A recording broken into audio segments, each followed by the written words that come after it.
This spectacular documentary uncovers for the very first time the actual mechanisms by which mobile phone technology can cause cancer, and how every single one of us is reacting to the biggest change in environment this planet has ever seen. 2 billion years ago, life first arrived on this planet, a planet which was filled with a natural frequency. As life slowly evolved, it did so surrounded by this frequency, and inevitably it began tuning in. By the time mankind arrived on Earth, an incredible relationship had been struck, a relationship that science is just beginning to comprehend. Research is showing that being exposed to this frequency is absolutely integral to us. It controls our mental and physical health, it synchronises our circadian rhythms, and it aids our immune system and improves our general sense of well-being. Not only are we surrounded by natural frequencies, our bodies are filled with them too. Our cells communicate using electromagnetic frequencies, our brains emit a constant stream of frequencies, and our DNA delivers instructions using frequency waves. Without them, we couldn't exist for more than a second. This delicate balance has taken billions of years to perfect, but over the last 25 years, the harmony has been disturbed, and disturbed dramatically. Mankind has submerged itself in an ocean of artificial frequencies. They're all around us, filling the air and drowning out the Earth's natural resonance. To the naked eye, the planet appears to be the same, but at a cellular level, it's the biggest change that life on Earth has endured, the effects of which we are just beginning to see and feel. James Russell, you're very welcome to Alchemy Radio. How are you? I'm fantastic, thank you very much. Well, it's great to have you on the show. I've been extremely, blown away is probably the word, by your movie Resonance, Beings of Frequency, and that's what we're going to talk about. But before we do, give us a bit of background information, I suppose, how you got from where you were as a youngster to where you are now. Oh, wow. Okay, that's a journey. I've lived quite an unusual and unique life. I spent 2 years living on an island in Indonesia, owning a bar on an island called Gili-Trawangan. Wow.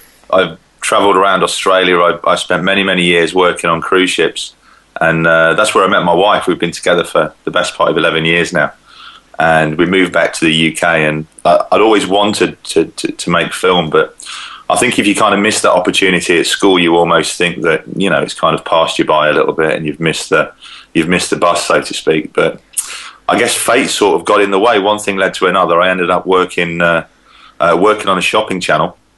Yep. And then bumped into somebody who was going to help me make a show reel, and we just had a passion for documentaries and for investigative documentaries, and you know, for kind of the world that you don't really get to see, that's not really your mainstream media, and we were just both really passionate about it. Mm-hmm. And just kind of set about initially making just little films and little pilots, and it just kind of grew and grew and grew and grew, and we ended up setting our own production company up at Elstree Studios. That's Flat Frog.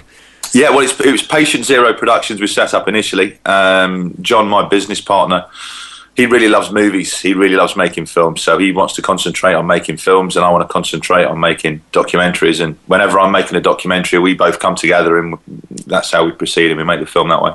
Fantastic. So obviously you've a slightly alternative worldview in so far as it's not mainstream. You've mentioned that. Was that in any way shaped by your experience on the island? I'm intrigued by that, James. Yeah, do you know what? It was just such a weird and unusual experience, because it's almost a miniaturized perspective of life. But this island that I lived on, there was no police on this island. There was no authority on there. It was just a mixture of people from all around the world. And weirdly, there was just no crime. Nobody stole anything. Nobody did anything. It was just this weird little utopia where everybody got on. And looking back on it in hindsight, it was spectacular. It was just so beautiful and perfect. You know, it sounds like you're making it up like something from a film. Mm-hmm. But people just generally got on, and it's when you come back into society that we live in today, that we're surrounded by so much technology, and we're surrounded by so much information, have access to so much information. I almost think that we've forgotten how long we've been on this planet. You know, living on that little island, nobody watched telly, no one listened to, you know, the radio. People just sat down and spoke with each other, and people were almost at harmony in the environment that they lived in. You know, they didn't want to destroy it, they wanted to preserve it.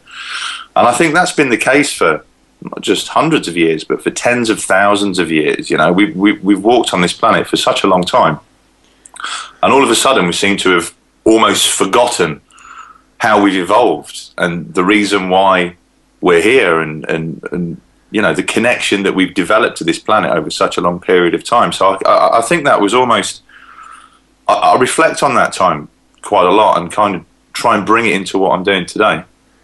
And that's truly fascinating, because in a society where we are, authoritarian society, I suppose one could call it, where we're surrounded by surveillance and people who are always telling us what to do and that it's for our own good. So, for example, if we didn't have so many police and so many military troops, well, we'd have complete anarchy. But your experience of that is entirely the opposite. And it's something that I've always suspected, and so many guests on this show would speak of that kind of almost utopian ideal that if the constraints of modern society were removed, well, things would revert to their natural course.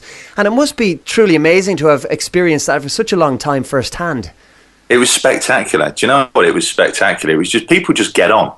You know, people just generally just kind of get on. But I think in the society that we live in today, it's a multicultural society that we live in. But there's forced divisions that are forced upon us. You know, even if, you know, they're subliminal or subconscious, there are always divisions. It's this minority, and we have to have separate rules for this minority, and we have to have separate rules for us and for them. And it's just not the case. You know, it doesn't have to be that way. You don't have to have these divisions within society. If you let people get on, we're all the same species. People generally just get on with each other.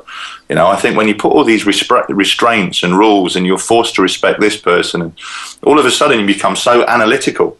Yeah, you become so aware of everything, almost too aware of everything, that anything you can say can be misconstrued, or anything you can say can be seen in the wrong light or in the wrong way, that you're just treading on eggshells the whole time. But if you take all of that away, and it's just a group of people from the same planet, people just get on with each other. Yeah, I think you're absolutely right. And I mean, that's even obvious when you see, for example, a government makes an unpopular decision. And you've so many people up in arms about it, tens of thousands, millions in some cases. And people are kind of wondering, why can't we just get along? And the thing is, we do get along when these constraints aren't put in our way, and when people choose to ignore them, as they do in certain parts of the world. And I think it's for their own betterment and for the greater good at times. Yeah, absolutely. I couldn't agree more. So fast forwarding into the real world, in inverted commas, and technology, and of course mobile phone technology and Wi-Fi and that kind of thing, because that is the crux of Resonance. The film has been online and available for quite some time and doing really, really well. Tell us a bit about the background, or what turned you on to the idea for the film initially. Do you know what? I was driving home. It was about really early, maybe 2 o'clock in the morning, and I was listening to a talk radio show. And there was a gentleman being interviewed, and he was talking about a disorder that he had called electrosensitivity. Yeah. And I'd never heard of this before, you know.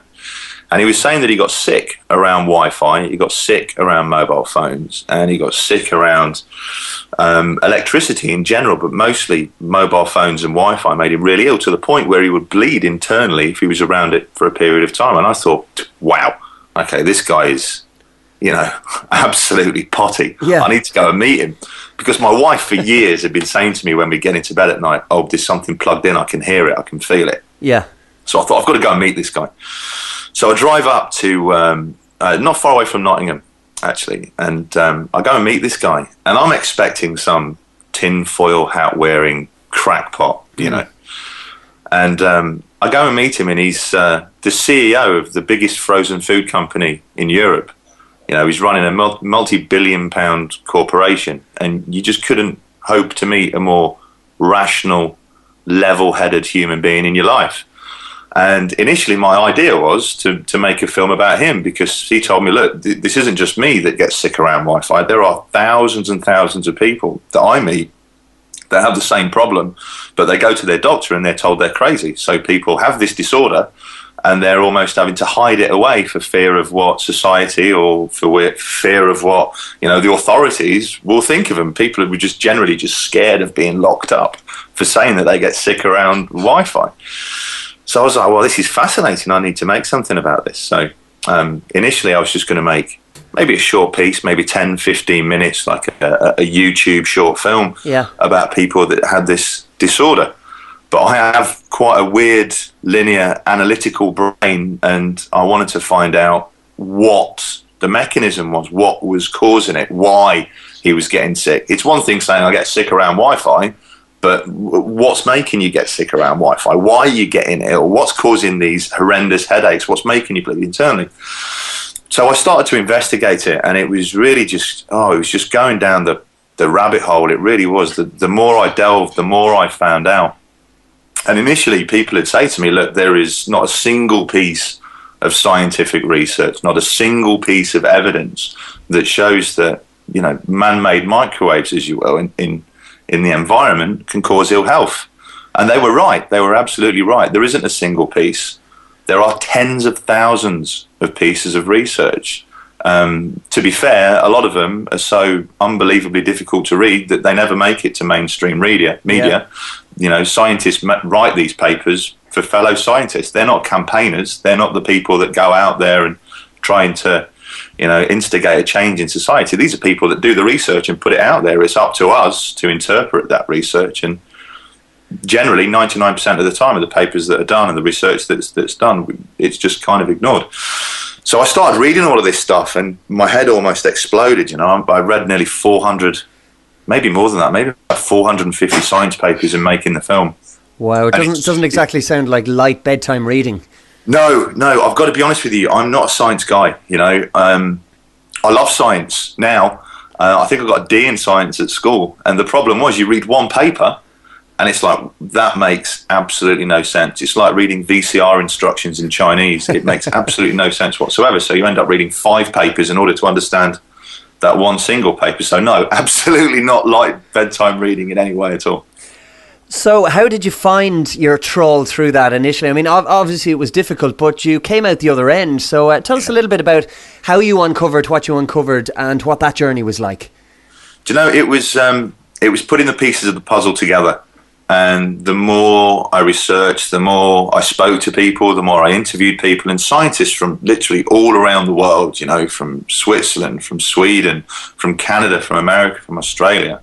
I'd speak to all of these people. I'd Skype them, I'd phone them, I'd email them, and we'd communicate. And it was building up the picture of the puzzle and putting all of these pieces together and lining it all up until we got a clearer picture of exactly what it was. And we tried to, because it's so convoluted and it's so complicated and so complex, my worry was that if we make a film about this, that just nobody's going to understand it. So it was trying to put it into layman's terms, and also at the same time try and make it interesting so people will watch it, and entertaining enough so people will carry on watching it the whole way throughout, and ultimately allow them to walk away without feeling like their head's going to explode, but feel like they've gained some information and knowledge from it. Well, I can say, having seen the documentary several times, I do feel after watching it that my head will explode, but not for the reasons that you might be intimating there, because some of the knowledge that you've brought to light in the documentary is mind-blowing. It's staggering stuff. Tell us a bit about it. Well, the thing to start off with, the thing to bear in mind is, if we rewind 25 years, nobody had mobile phones. Less than 3% of us had a mobile phone. Nobody had internet, let alone Wi-Fi. Nobody had a cordless phone. Nobody had a wireless printer. Nobody had baby monitors. Fast forward to today, 5 billion of us own a mobile phone. And to support those mobile phones, there are millions and millions of mobile phone masts. We almost all have Wi-Fi. We almost all have a cordless phone. We almost all have wireless technology. Now, the way that this technology works, although we can't see it, it communicates via a low-frequency electromagnetic wave called a microwave. Okay, and this is throughout our environment now. The former radiological board suggested that the electromagnetic environment, if you will, has increased 1 million times, 12 to the power of 10, 1 million times over the last 25 years. And this is a huge exponential increase in electromagnetic pollution in the environment. Now, we can't see it, we can't smell it, we can't touch it, we can't feel it, we can't taste it, but it's there, it's all around us continuously, constantly. If we could see it, I think we'd be a lot more proactive about doing something about it, but we can't. We just assume, because you can't see it, that it's not there. But it absolutely is. And what the film starts off at looking at is not the man-made frequencies, but the natural frequencies of the Earth. And I think this is what blows people's minds a little bit, is when we talk about Schumann resonance. Yeah. About 50 odd years ago, Hans Berger, Winifred Otto Schumann, their research came together, and they discovered an amazing little piece of the puzzle that kind of has been dismissed as being holistic, but there's some amazing research that has backed up their discovery. That a sphere within a sphere, a basic principle of physics, a sphere within a sphere will create electrical tension that we see as lightning, okay, that's discharged in the environment. Now that creates a frequency, and that frequency is pretty constant. It's around the 7.83 hertz. Now, incredibly, the alpha wave of the human brain, which was recorded initially by Hans Berger some 50, 60 years ago, is the exact same frequency, 7.83 hertz. And that's an incredible coincidence, that the frequency of the planet is the same frequency of the alpha waves of the human brain. What does that part of the human brain control? When it controls our creativity, it controls our productivity, it controls our immune system. So we've tuned into this planet. So the question is, if we're removed from Schumann resonance, what effect does that have? Yeah. Well, the research that we looked at in the film was done by a guy called Rutger Weaver, which spent 30 years in Germany with a bunker in the side of a hill, and he took students for 6 weeks at a time away from Schumann resonance and noted what response they had. And their response was incredible. You know, it would affect their health, their mental health. So what he did, he built a man-made electromagnetic pulse that would broadcast 7.83 hertz into this bunker. And what he discovered was, literally, as soon as he turned on the Schumann resonator, as soon as he broadcast this 7.83 hertz, all of their ill health disappeared, their headaches disappeared, their nausea disappeared, and they were restored to this sense of well-being. When he turned it off, their ill health would resume. And that's a pretty amazing discovery, and it shows something that we've known, you know, as human beings, as a species, for tens of thousands of years, that we have an absolute measurable connection to this planet. Now, what's interesting is the people that record Schumann resonance, they record it at Berkeley University. There's professors like Professor Ludwig that attempts to record Schumann resonance. They can't record it in the city anymore. They can't gauge it in the cities because there's so much electromagnetic pollution from Wi-Fi, from mass, from mobile phones. They can't get a reading of it. They literally, the only place they can get a reading of it today, they have to go out to sea in order to measure Schumann resonance. That's incredible. So essentially, people who are living in cities such as that, it's akin to the experiment in the bunker, and that's got to be affecting their health then. Well, yeah, if you look at, you know, if you look at all disease over the last 50 years, if you look at it on a graph, it's increased so disproportionately to how population is increased. You know, how knowledge of cancer, our knowledge of disease is going through the roof. Yeah, the figures for cancer are escalating at an incredible rate. Childhood leukemia, all sorts of diseases are just going through the roof. And the one thing that corresponds to this increase in disease is our increase of man-made electromagnetic frequencies in the environment. It's staggering, and I often think, you mentioned it already, but because we can't necessarily see what's going on, a lot of people will just assume there is nothing there. But I mean, all people have to do is turn on an FM radio or any kind of radio, and they can tune into different channels. So frequencies are out there, but there's one word that really struck me. You mentioned microwave very early on, James. Yeah. To me, microwave reminds me of the microwave oven in the kitchen. Most people use one every single day. Yep. Is it the same kind of thing? Because we use a microwave to heat things up. So are we talking about the same kind of microwaves that are used in a microwave oven? Because that can't be good. Do you know what? It's an interesting point, and it's exactly the same sort of thing. If you look at the electromagnetic spectrum, frequencies range from a billionth the size of an atom to literally the length of the universe. They are infinite. They are endless. Now, what you're talking about, a microwave, is what's called ionizing radiation.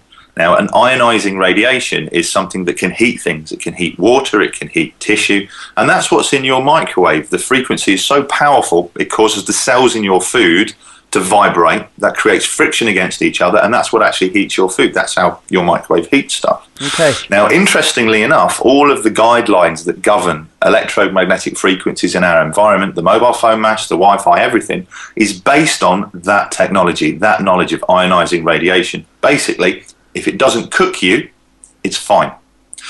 What's interesting that we found in the film when speaking to people called at ICNIRP, and ICNIRP is the governing, well, not the governing body, they're kind of a quango really that looks at all the research and then makes statements about their findings. Now, unfortunately, ICNIRP's roots are in industry, so they always lean towards industry rather than leaning towards public health, and they're not really there to guide us on public health anyway. Yeah. But anyway, all of the guidelines from ICNIRP are based on that research, that if it's non-ionizing, i.e. if it doesn't cook you, then it's fine. That's the levels that are accepted for all of this mobile phone, the 3G, the 4G technology, all of the wireless frequencies in our environment. If it doesn't cook you, if it doesn't heat your skin, it's fine. Now, maybe I'm being naive, but to me that seems utterly outrageous. It's crazy, isn't it? Well, interestingly enough, in the 1980s, when they started building the mobile phone network, when they started putting up the masts, there was not a single piece of research that was done that examined the long-term health effects. There was not a single piece of research done, not one, not a single piece. If you release a pharmaceutical drug, you have to do endless studies, research, to make sure that that drug is safe before it's released onto the market. They built this entire mobile phone network without doing a single piece of research to make sure there was no long-term effects or carcinogenic effects. Okay, none of the guidelines now, none of the ceiling limits that are set for mobile phone frequencies, for mass, for any of that, are based on long-term health effects. None of them. None of them look at, okay, well, if you hold a mobile phone next to your ear for 10 years, does it give you a brain tumour? If you live next door to a mast for 10 years, is there a long-term health effect? None of the guidelines are based on that whatsoever. They're all based on technology, knowledge that we know, which is ionising radiation from your microwave. The subtitle of the film is Beings of Frequency, which is exactly what we are. Our bodies filled with frequencies, and our cells communicate using electromagnetic frequencies. Absolutely. So there has to be a major knock-on effect. To me, it just seems so incredibly neglect that it, without going into the realm of conspiracy, it must almost be deliberate, be it for profit or something else, I don't know, but it has to be deliberate that there was no research, because it seems so patently obvious that the first thing you would do is check out what introducing new artificial frequencies into our electromagnetic environment would do to us as organic beings. Well, nobody knew, did they? Nobody knew 20 years ago that the mobile phone would be what it is today. Yeah. You know, it was seen in the 1980s as a gimmick, as, you know, a toy for rich people. Mobile phones were so ridiculously expensive, they were so unpredictable that nobody could have known that the mobile phone industry would be what it is today.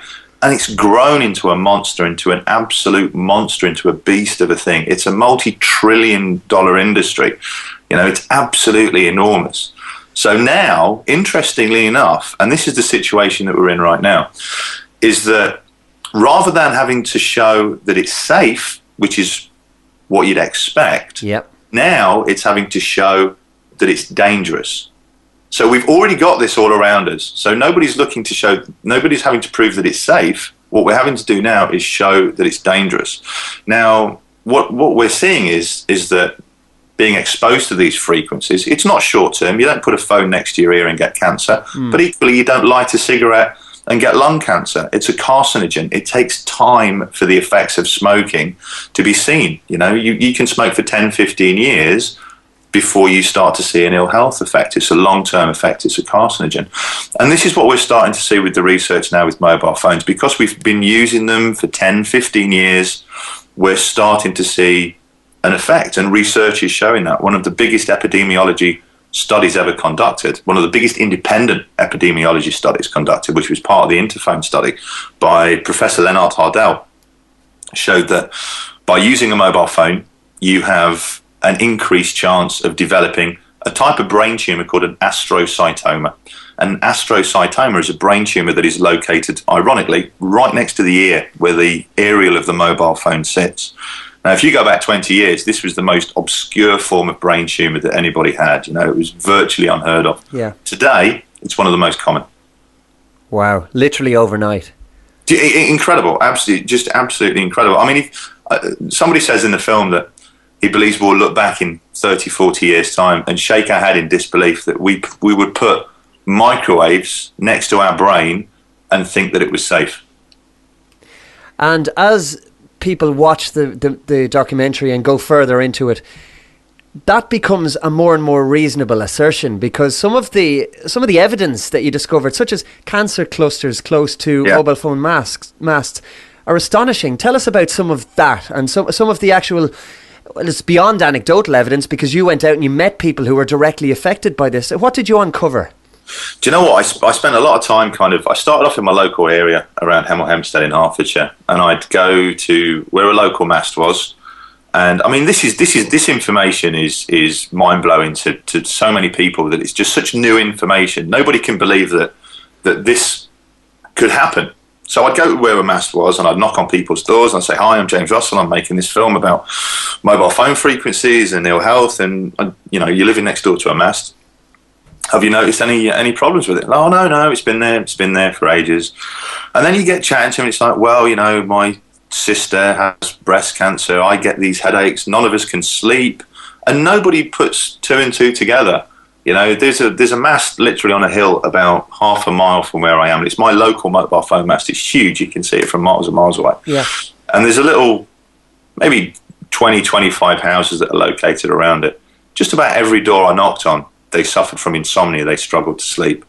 Maybe half of the people that I spoke to had suffered some form of ill health, either melanomas, geliomas, just absolutely incredible. And I thought, wow, maybe it's a coincidence.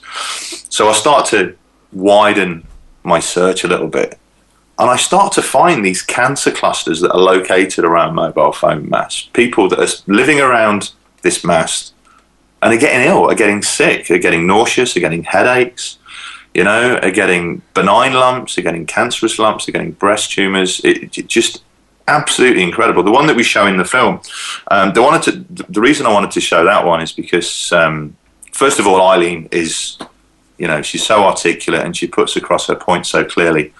But it was publicised a little bit on the news. She featured a couple of times on Good Morning Television and stuff like that. So I thought it was the perfect example to show, really. And of the 18 people that lived around the mast, almost every single person developed one form of cancer or another. And how did people react to this? I mean, when it directly affected them, and here was somebody for the first time presenting them with evidence that this could be something that they had never expected. Were they hostile, or were they open to the information, or what way were they? Kind of mixed. To be honest with you, a lot of people would dismiss it. Some people would be hostile. How dare you come here and suggest that mobile phone mast is making me sick? Yeah. Well, if I live next door to a mobile phone mast and my sister had breast cancer, I'd want to know if that was a possibility, so I could move or do something about it. So yeah, it was a real mixture. I mean, it's such new information, and it's such, I say sensational, but you know what? When you take a step back at it and you look at it, you go, well, is it really that sensational, or is it kind of obvious and rational and logical? But yeah, it was such a mixed response from people and such a mixed reaction from people. I think over a period of time, when the information has settled and the dust has settled and you've had time to absorb all of the facts, because this is why I had to make the film. It's just me standing here and telling you. There's so much information and there's so many pictures of the puzzle that it's difficult to get across. But when people have watched the film, and I took my film out and I delivered it to people that live around the masts, and all the people that I spoke to, I said, look, here it is, have a look, and then come back to me. And yeah, I think when people have sat down and absorbed it a lot more, they're a lot more responsive to it and a lot more accepting to it. And you mentioned the obvious parallels between the situation we have now with mobile phone companies, or any kind of technology companies with a vested interest in this wireless technology, and the smoking industry. And what the question that I would wonder then is, are we faced with a situation where, I mean, everybody accepts that smoking is bad for us now, whereas they didn't 50 or 60 years ago, and it was pushed as being something that was cool and good for you in some cases. Well, yeah, absolutely. And doctors used to prescribe cigarettes. Incredible now when you think about it, but that brings us back to the quote for the film, how in 30 years' time we'll look back and think, how did we allow this to happen? But we are having it shoved down our throats on a daily basis that technology is so essential and we have to be mobile and we have to be wireless, this, that and the other. But there's one big difference, and that's there is the element of choice when it comes to smoking. People can decide whether to smoke or not. We can't really escape these electromagnetic soups that we're exposed to at the moment. Do you know what? You're absolutely right, and you can't. The story of smoking, if you look at that from the very beginning to present day, it took so long. I mean, now we accept, okay, smoking's bad. People know that smoking's bad. People still smoke. They started looking at research that connected smoking to lung cancer in the 1930s. It wasn't until 1964 that the Surgeon General's report came out, and it showed that smoking gives you lung cancer. It increases your chance of heart disease, of all sorts of ill health. For the 7 days after that, the Surgeon General's announcement, cigarette sales dropped by 70% around the US. People just went, wow, okay, this is really bad. A week later, they went back to where they were. People carried on smoking. It wasn't until the late 80s and 90s we started putting warnings on cigarette packets. It wasn't until just a few years ago we stopped people smoking in public. I mean, that's 80 years since between looking at the research and going, hey, hang on a minute here, this is making people sick. 80 years later, of all the hundreds of thousands of people that died from smoking, 80 years later, we finally have a situation where we go, okay, if you want to smoke, go outside and smoke. Don't smoke in here and make me ill. You know, my fear is that it's going to take this amount of time and that overwhelming amount of evidence and research in order for them to take the same stance with wireless technology that we've taken with cigarettes. And I suppose along with that, the worry is that because of the power, the financial clout that these huge companies have, they're able to afford lobby groups who will lobby governments, and they can bury so much information for so long and delay and frustrate, all the while raking in profits to the detriment of freedom of knowledge for people who would otherwise, in some cases, make informed decisions. Well, you're absolutely right. What's interesting is all of the telecoms companies. Well, first of all, the telecom companies are absolutely aware of all of this research. We show research in the film that T-Mobile paid for themselves. They commissioned. It was done in Russia, and it showed categorically that using a mobile phone increases your risk of developing a brain tumor. They buried it. They didn't release it. They didn't make it public. They absolutely buried it. And what all of the mobile phone companies have done, and anyone that has a mobile phone, anyone that's listening to your show, if they want to know if this is, just a story or a fable, if they want to know if it's real, take out your safety guide of your mobile phone and go all the way to the back and have a look at what's called the SAR rating. This is the specific absorption rate. This basically is how much radiation you as a human being, your flesh absorbs from your mobile phone. And it will tell you right there in the tiniest font possible. I didn't know you could get a font this small. In the tiniest font possible, it will tell you how far you should keep your mobile phone from your body at all times. In some cases, it's as much as an inch. It tells you to keep it away from the abdomen of pregnant women. It tells you to keep it away from the abdomen of teenagers. It tells you that you must use your mobile phone as described, keeping it up to an inch away from your body. Try and make a phone call keeping your phone an inch away from your ear. It's impossible. Now, this information is buried at the back of the safety guide. It's not there to protect its users. It's there to protect them from prosecution. It's not there to protect you. It's there to protect them. There was a case very recently in Italy where they successfully prosecuted a telecoms company because a gentleman developed a brain tumour. They presented all of the evidence in court, and the court found that, yes, absolutely, the mobile phone did cause the brain tumour. So essentially we're looking at not just anecdotal precedents, but we're looking at legal precedent in that case. And presumably as time goes on, there will be more and more of this. Absolutely. Absolutely they will. In the film, Andrew Goldworthy talks about, the cancers that will arrive haven't arrived yet. And I think that's a really haunting statement that he makes. This is a professor of physics, one of the most respected professors of physics in the UK. And he talks about, look, most of the cancers that are going to arrive, they haven't arrived yet. We haven't been using mobile phones for long enough. The telecoms companies are absolutely aware of this. This is why they're telling you to keep your phone away from your body at all times. Because when you stand in court in 5 years' time and say, hey, this is giving me a brain tumour, they can say, well, did you keep it an inch away from your body? Did you use a protective case? Did you minimise the amount of time you spend on a phone? We told you to do all of that stuff. It was right there in the safety guide. When you signed your contract, your mobile phone contract, it says that you agree to abide by all of the safety conditions outlined in the safety guide. Did you do that? No. Well, it's not our fault. It's yours. You didn't use it as described.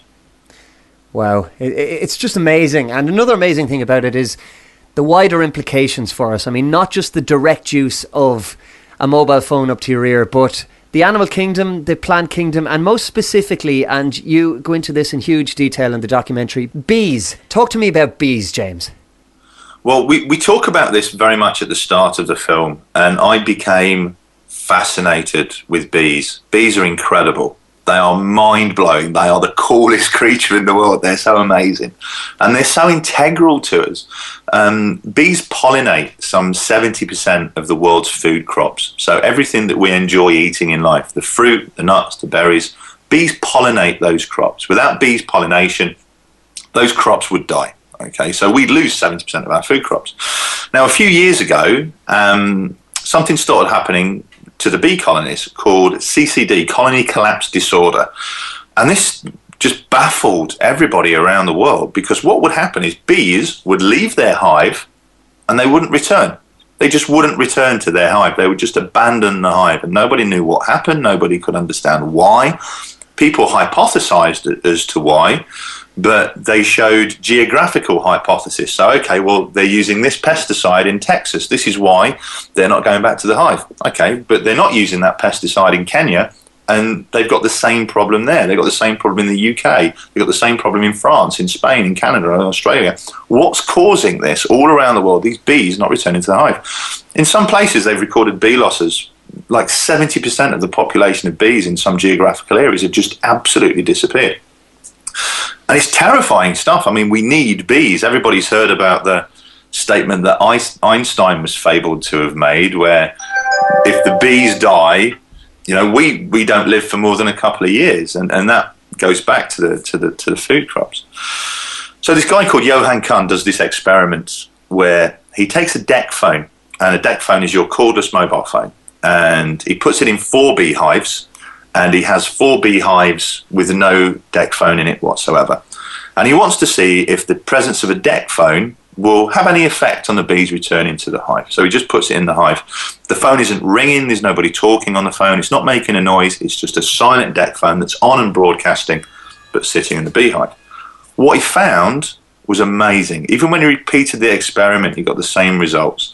And that was, in the beehive with no deck phones, the bees just returned normally. Fine. They just came and went as they would ordinarily. In the hives that contained a deck phone, the bees would not go near it. They did not want to return to their hive. They returned in such ununiform manner. And in order to understand that experiment, you need to understand how a deck phone works. A deck phone, the way that it speaks to the phone, the base of the phone emits microwaves, low-frequency electromagnetic waves.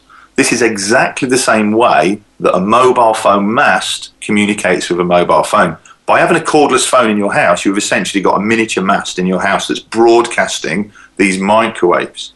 Now, how does this affect the bee? Well, the way that bees navigate, they navigate by using the magnetic fields of the Earth.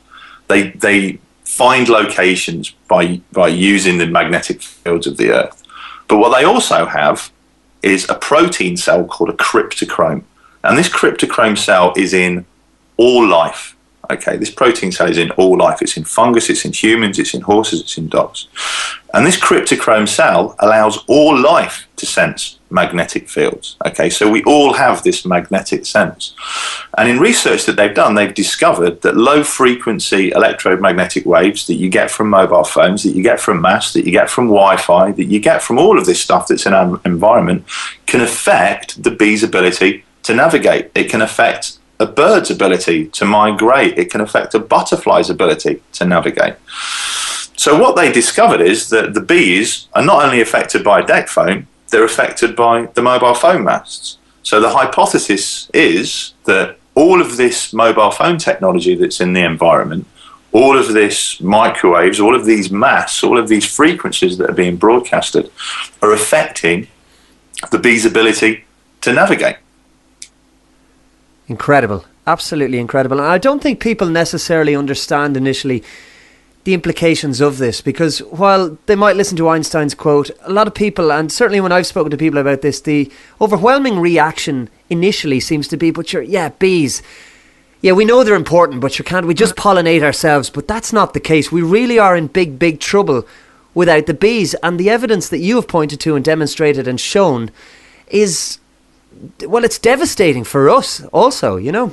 Yeah, well, absolutely. Yeah, without bees, we would live a very humble existence. We really would. All of the stuff that we like eating, we wouldn't be able to eat, because if bees don't pollinate all of the fruit, the nuts, the berries, there isn't any fruit, nuts and berries. So we would live a very meagre existence, to say the least. So somebody listening now, James, and they've heard the doom and gloom and they're thinking, well, I mean, just looking around me, I use a mobile phone. Some people have 2 of them. There might be 6 or 7 of them in the house, depending on how many people live there. They've got Wi-Fi. We cook all our food in the microwave. What can they do? Is there any solution to this? Is there any preventative, or is it a case of people needing to cop on en masse and realise that this just can't go on for our own good? I think what it's a case of is we're not going to get rid of this technology. There's no way we're going to lose our mobile phones. We're just not. It's unfeasible, it's unpractical, it's impossible. But I think what people need to know is how to use it safely. If you understand the health effects, then you can understand and learn how to use it safely. And that's what we want to get across in the film, that, look, this technology isn't going to go away, but we want people to use it safely. For example, we have a petition that's doing really well at the minute that is trying to encourage telecom companies, mobile phone manufacturers, to, instead of putting those health warnings at the back end of the safety manual, putting them on the front of the box, making them visible. Okay, if people should keep their mobile phone an inch away from their body at all times, make sure people know that they should keep their mobile phone an inch away from their body at all times. Don't hide it in the safety guide. Make it transparent, make it visible. Allow people to use this technology safely. And I suppose any kind of warning should be for the benefit of the consumer rather than the Absolutely. benefit of the actual person selling the product, as is the case at the moment with the tiny nondescript font, you know. Did you go and have a look? Did you have a look in your safety guide? I did, and I found it there, and it said anywhere up to 4 centimetres for optimum health and safety. Something along those lines anyway, but it was up to 4 centimetres. It was it was a little bit ambiguous, I must say. It didn't give any specifics, but the message was clear. If you had a magnifying glass, at least, it was clear. It said, keep that phone away from your head.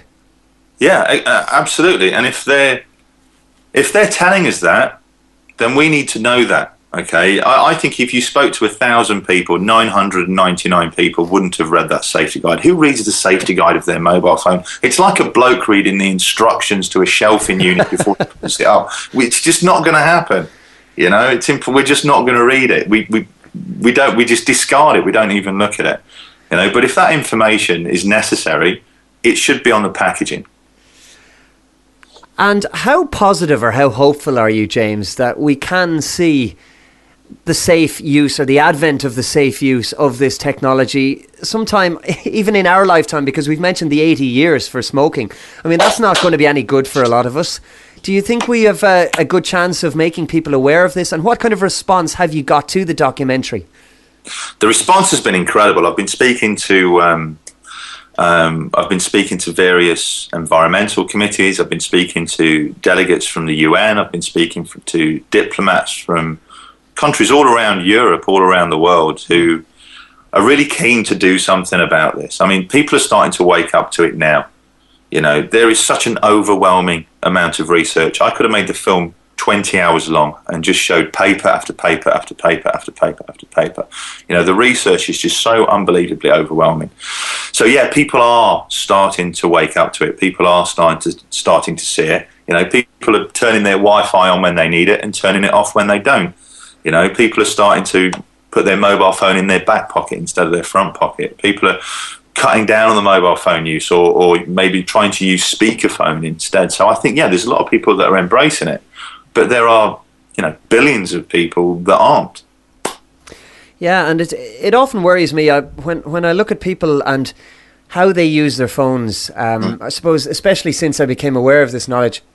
And personally speaking, mobile phones, while I've had one probably for the last 10 years or so, even longer, I was always a little bit wary about their use, because quite literally I could feel the side of my head on a prolonged call heating up, and I started to notice little bits and pieces with my ears, my inner ear, and a slight unbalance between the two after a particularly long phone call and stuff like that. But when you see people who are using apps that, for example, they place under the pillow while they sleep to supposedly help them sleep better and to track their circadian rhythm and get things in harmony, well, on paper the apps might do that. If you're sticking these frequencies under your head while you're meant to sleep, that's going to cause devastation, because the frequencies and the radiation is always there. It's not just necessarily when you're using the phone. And the documentary shows this. While there is an increased effect when, for example, you're connected to another person through the call or connected to the mast when you're calling somebody, it is there all the time.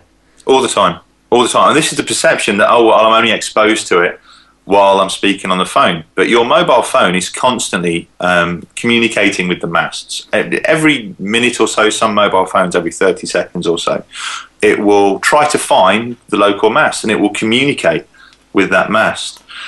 So yeah, by having it by your bed, I mean, the amount of people that I've spoke to and said, look, you know, I know you're not sleeping well. Try at night putting your phone on flight mode if it's next to your bed, because most people use their phone as an alarm clock, or they have these apps. Yeah. So instead of, you know, having it next to your bed, have it next to your bed, yeah, but have it on flight mode and see how much better you sleep. And the quality of sleep that people get when you turn off your mobile phone, when you turn off your mast, is through the roof. And there's a very, very, very simple scientific explanation for that. And the research that's been done into this is so overwhelming, it's almost got to the point where it's unanimous and universally agreed that it affects your melatonin. And this is a big part of the film, is melatonin. People have been saying for years, well, how does a mobile phone cause cancer? Well, what we show in the film is that, look, it's not about causing cancer. It's about preventing your body from curing cancer. Every single day, your body will lose around 500 million cells through cell mitosis. You know, we start off as one single cell, and through cell mitosis, there's dividing of cells. That cell will split and split and divide and divide and divide and create the organism. And throughout our entire lives, we lose those cells and we replace them with new cells. And this is something that happens at night. Cell mitosis happens only at night. Your body repairs itself when we sleep. In fact, this is the reason why we go to sleep, so your body can shut down. And through cell mitosis, all of the cells that have died, that are damaged, your body will replace them. Now, a byproduct of this, a byproduct of cell mitosis, is something that probably most people are familiar with, is a cell called the free radical cell. Now, a free radical cell has an extra electron, and it tries to latch on to healthy cells. Now, a free radical cell makes healthy cells unhealthy. Now, there's a world of research that's showing that free radicals aren't just connected to cancer, they're connected to pretty much every single disease. But our body's clever, you know, we are hundreds of thousands of years in the making. We've developed a perfect system in ourselves. We create these free radicals, but our brain, through the pineal gland, at night time, it stops making serotonin and it starts making melatonin. Melatonin is a powerful antioxidant, our body's most powerful antioxidant. And melatonin sweeps through the body and clears away all of these free radical cells. So it's perfect. Through cell mitosis, we create free radicals. Our melatonin at night time gets rid of all the free radical cells. Here lies the problem. The pineal gland is light sensitive. It knows it needs to make melatonin at night. So when the pineal gland senses that there's no light present, that it's dark, it starts producing the melatonin. Unfortunately, the pineal gland can't differentiate between mobile phone frequencies, mast frequencies, Wi-Fi frequencies, and light. So if you've got a mobile phone next to your bed, if you've got a mast outside your house, your pineal gland interprets that as it's still daylight. You know, light is the only visible frequency. So your pineal gland thinks, oh, it's still daytime. I don't need to make any melatonin. It's fine. I don't need to make melatonin. It's still nighttime. But your body is still creating free radical cells through cell mitosis. So you don't have the immunoprotection that you should have. It's affecting your body's natural immune system. Fascinating. That's pretty crazy stuff, isn't it? It really is. And even though it's information that I was aware of due to the documentary, when I hear you say it again, it gets me every single time because, again, most of us live in a five-sense reality, so if we can't see it or smell it or touch it or whatever it might be, we assume it doesn't exist. But there's so much more out there. And when you talk about the pineal gland there and how it can get mixed up so easily, that really is amazing. There's a world of research that shows this. They've looked at the progeny of melatonin in storks that nest on mobile phone masts, and they have reduced amounts of melatonin. They've looked at cattle that live around mobile phone masts that have reduced amounts of melatonin. Night shift workers, for example, night shift work is considered to be a probable carcinogen by the World Health Organization.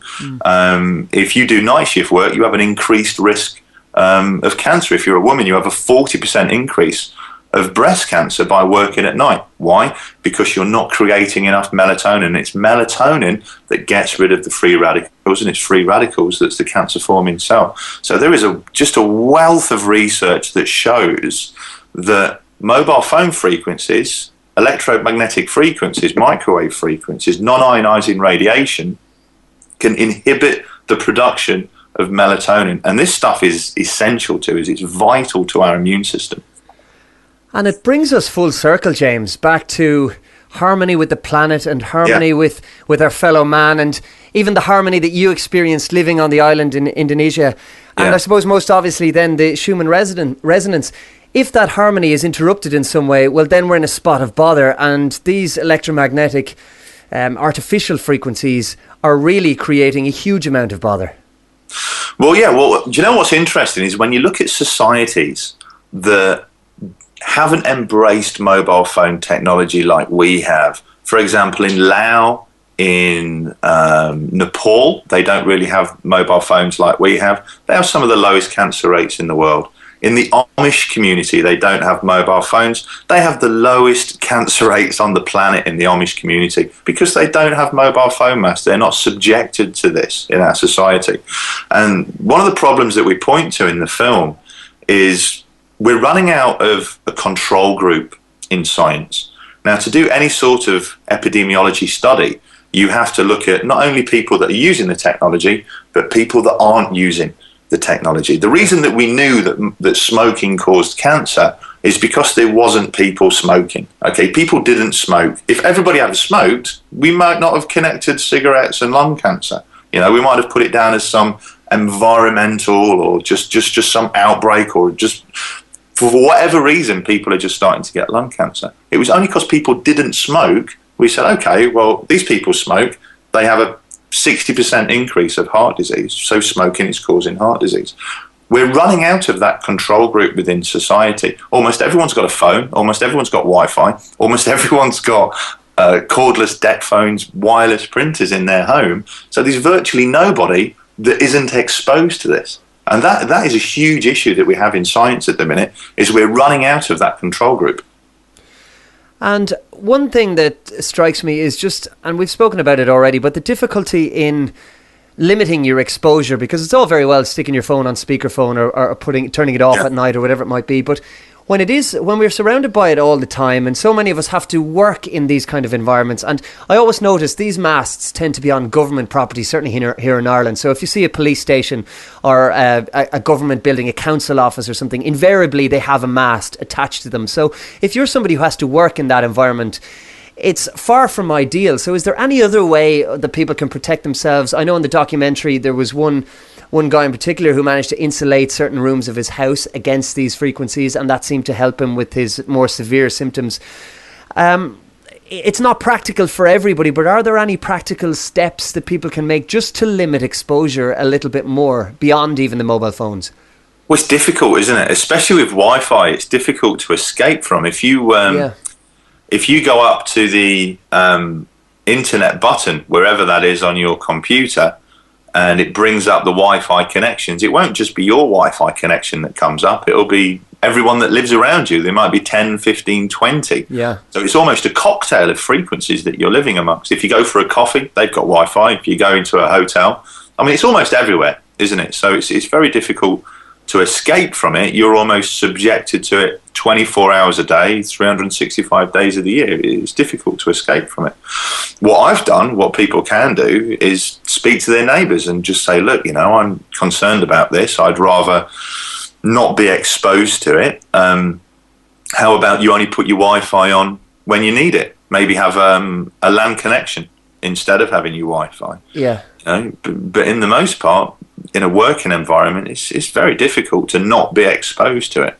So I think awareness is probably the first thing that people need. I mean, if people don't know what's going on, they're certainly not going to try and do anything about it. So the big thing for me and for you, of course, is to try and get this documentary out there, because the one thing I'm really struck by with the documentary is how easy you have made it for people to access this information in layman's terms. I mean, the science is all there. It's hard fact, but it's extremely accessible for the common person such as me, who has absolutely no scientific knowledge with regard to this. So it really is a valuable documentary, and to be honest, it's the type of thing I think should be on coursework for schools and that kind of thing. But how can people access the documentary? What's the best way for people to view it, James? And hit us up with your website and, of course, the petition as well to have telecoms companies put warning on the packaging. Give us all the information so that we can get it up on the website and get it out there to people as much as possible.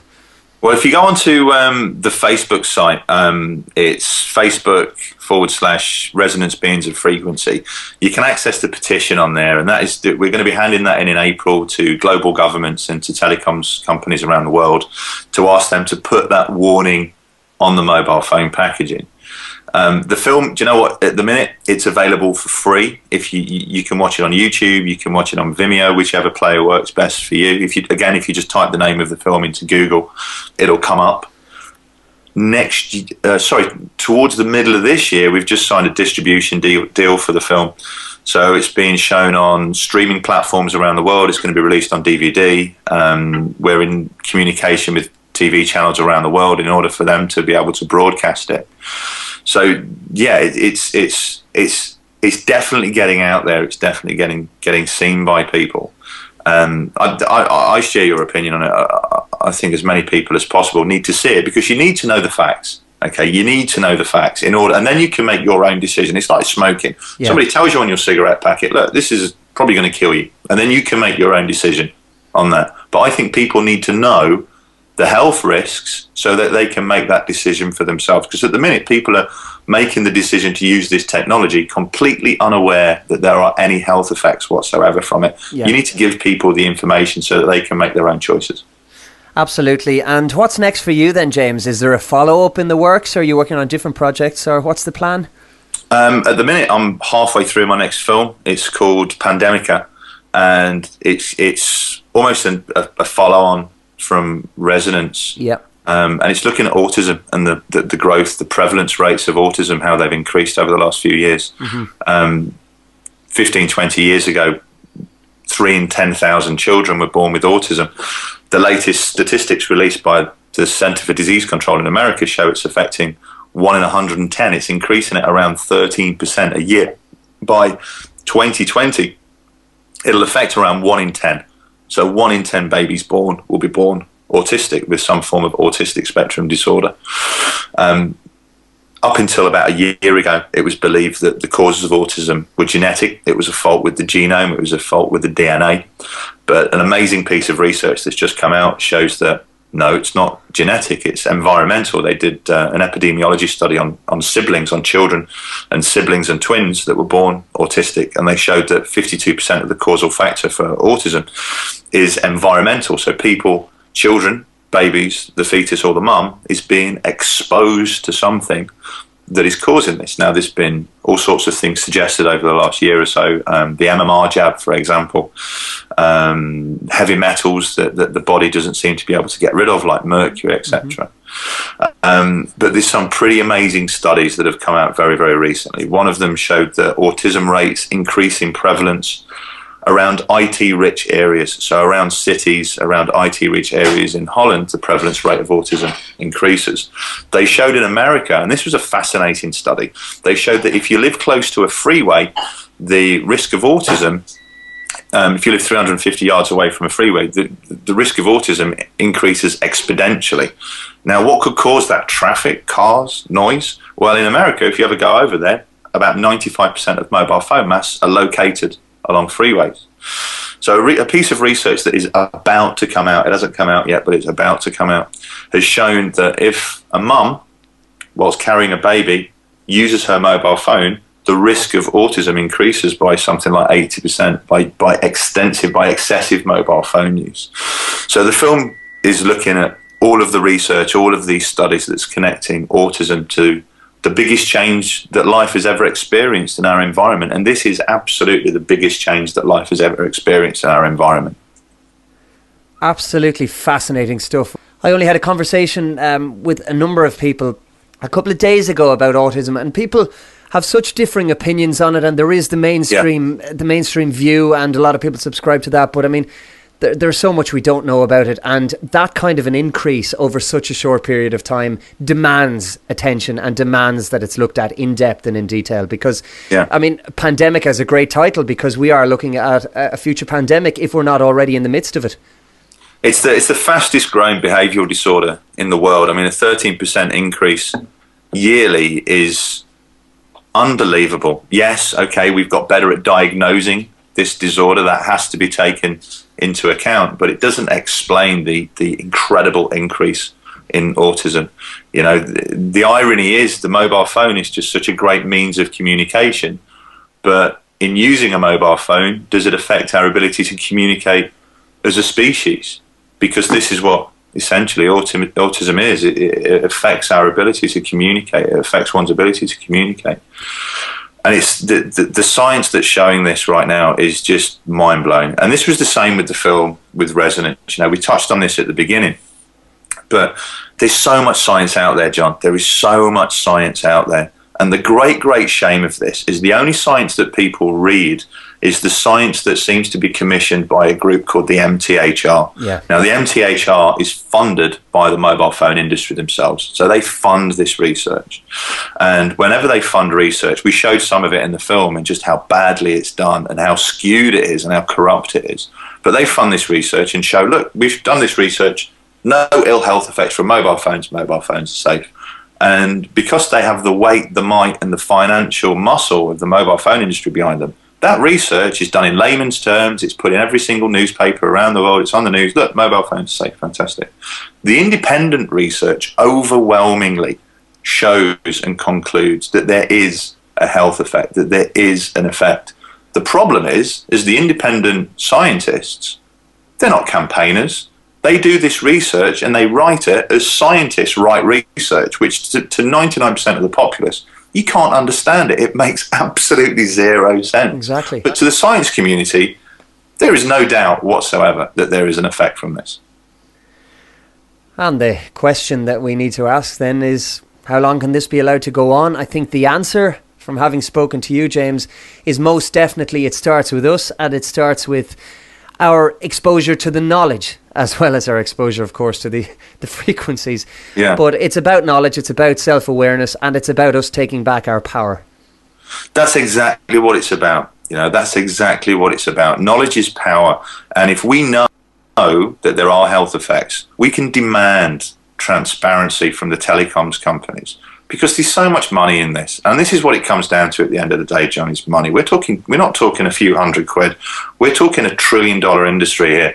The 4G network was just sold by the government, and how they can sell air space for frequency is beyond me. But they sold it for billions to the 4G network. There is so much money in this. There's so much money in it from the taxes that they get from the telecoms industry. There's so much money tied up in this. The very second that somebody says, okay, well, there are health effects, all of a sudden the door opens to tens of thousands of lawsuits around the world. It changes everything. And there's a massive financial impact that goes with that. So it's almost like water building up at a dam. This is how I see it at the minute, that the water's building up and the pressure's building up and building up and building up. And inevitably, eventually, something's got to give, because the weight of information, the weight of research is so overwhelming. There has to be a point where the dam bursts. And I think that dam bursts with knowledge, with the consumer, with the population, with the people knowing the correct information, knowing the health risks. If we know those health risks, then we can start making decisions based on it. And one of the decisions that we can make is every single mobile phone shows you the amount of radiation that it emits, because not every single mobile phone emits the same radiation. Some are very high, some are very low. If that information's on the box, on the packaging, the consumer can decide which mobile phone to choose, not just on the quality of the camera, not just on the quality of the screen, but how harmful it is to them. And as soon as consumers start taking that into account when they're buying mobile phones, that's the day when mobile phone manufacturers start lowering the amount of radiation their phones emit. Well, James, the information and indeed the solutions you provide are absolutely invaluable, and thank you for sharing your insight into it, not just through the documentary, but through talking to us here today as well on Alchemy Radio. The information war continues. I have the power, you have the power, we have the power. James Russell, it's been a huge pleasure talking to you today on Alchemy. Thank you for joining me. Thank you ever so much. Thank you for having me. And please go online, watch the film, and please, please, please sign the petition. Alchemy Radio.